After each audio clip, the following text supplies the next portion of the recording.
Murdorf and the Mortal Flaw, Book 1, Chapter 5, One Dark Night. As Nuvatian rode along the path through the dense forest, dark clouds captured the sun and night enveloped him. Even the moon was swallowed by the darkness of the storm, extinguishing its faint light. Howling winds brought sheets of rain penetrating his clothing. His wet garments quickly became weighty and miserable. The thrashing of the wind caused limbs from the trees to slap violently against each other as the gale forces blew loose branches to the ground. He moved slowly, hunkering down over the horse's neck in a futile attempt to shield himself from the brutal force of wind.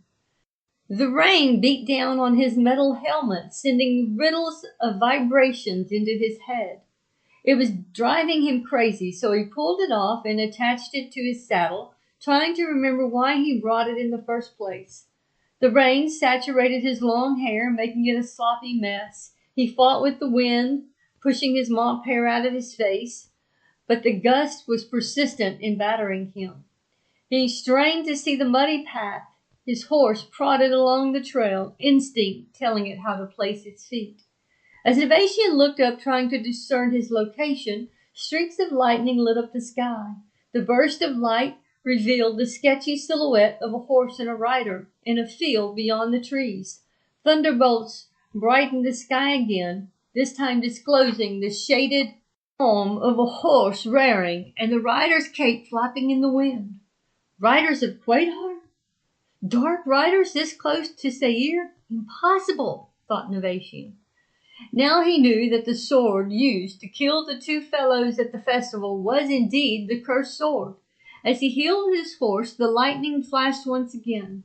Now he could see the horse carrying the dark night galloping towards him. A silver blade triumphantly raised above the horse's head in an eagerness to shed blood. Nuvatian's heart began to beat faster as he goaded his horse into a full run down the dark, water-soaked path. With his right hand he pulled his sword from his sheath and held it in anticipation for a fight. Streaks of fire lit up the sky again. This time he could see the shadowy silhouette of a host of horses, the coats of their riders whipping in the wind. Behind him he could hear the muddled sound of hoofs pounding the ground. His breathing became heavy with urgency, and his right hand tightened around the hilt of his sword. Although his horse was galloping against the wind, it ran with velocity, its nostrils flaring fiercely.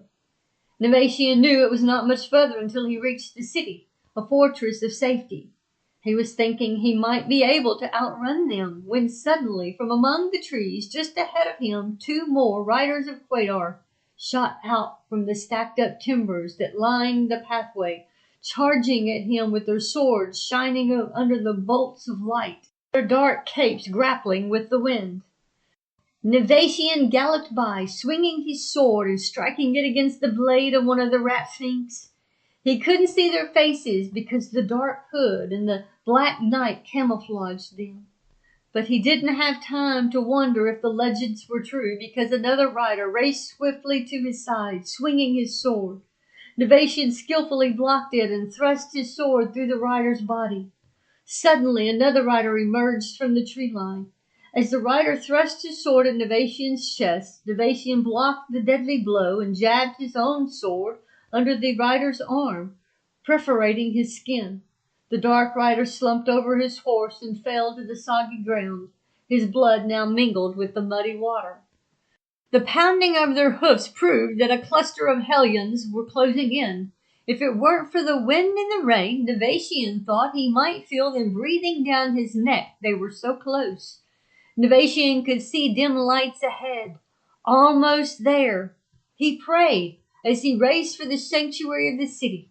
Another Quadarist sprang out from among the trees, their horses now locked in a battle for speed. Blood splattered in every direction as the horses galloped shoulder to shoulder. Lightning flashed and Nuvatian stared into the face of the dead. Wincing as he beheld rotting flesh and bones, Nuvatian blocked the sword that came nigh his face. He looked into the man's eyes and stared at hollow eye sockets. The unnatural distortion reminded Nuvatian that these men were cursed men, dying even while they lived. He flinched at the grotesque appearance of the face that stared back at him. So, it's not just a legend after all. As the dark rider swung his sword, Nuvatian swerved his horse to the right and parried his blade, blocking the deadly blow. The force of the blade broke through the defense, slicing Nuvatian's arm.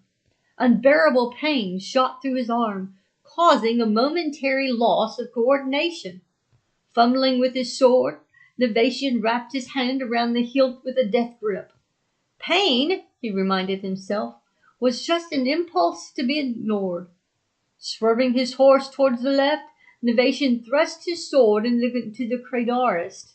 The dark blood splattered onto Nuvatian's horse. The dim lights of the city were in sight. Go, go, we're almost there. Digging his heels into the stallion, Nuvatian raced towards the city.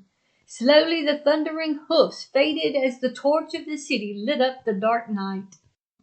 Thank God! He sighed with relief as he entered the safety of the city. Looking over his shoulder, he could see the Stygian silhouettes against the backdrop of the darkened sky, lit only by skittish flashes of lightning. Fierce and arrogant, they eyeballed Nuvatian with a thirst for blood, as their horses pranced beneath the sporadic flashes of bold thunderbolts. The crowd that had attempted to celebrate on the hillside had been driven back by the violent winds and rain saturating the land. The city seemed desolate as he walked through the quiet streets. Nuvatian wondered how much longer the land would remain peaceful. Most of all, he wondered who in the city had come to possess the cursed sword that brought this trouble upon them. Nuvatian put the king's horse in the stall. Thanks for a hard ride, friend, he whispered as he patted the stallion on the side, his own flesh blood still running down his arm. He climbed the stairs and opened the door to his home, anxious for dry clothes and hot coffee. The cut on his arm demanded priority. He took a couple of swigs of whiskey and then pulled out a needle and thread. 25 stitches ought to do it, he thought. The excruciating pain of the piercing needle called for a few more swigs of the liquor. He wasn't a drinking man, but he kept it on hand for times like these. He was nearly right, though. The cut took 30 stitches, spread out, not neatly done. He wrapped a bandage around it and took one last swig of whiskey. Then he peeled off his wet clothes, put on dry, and sat down with a cup of hot coffee. As he slowly warmed up, he pondered the day's event, then realized he was bone tired. He crawled beneath the warm quilts and fell into a restless sleep.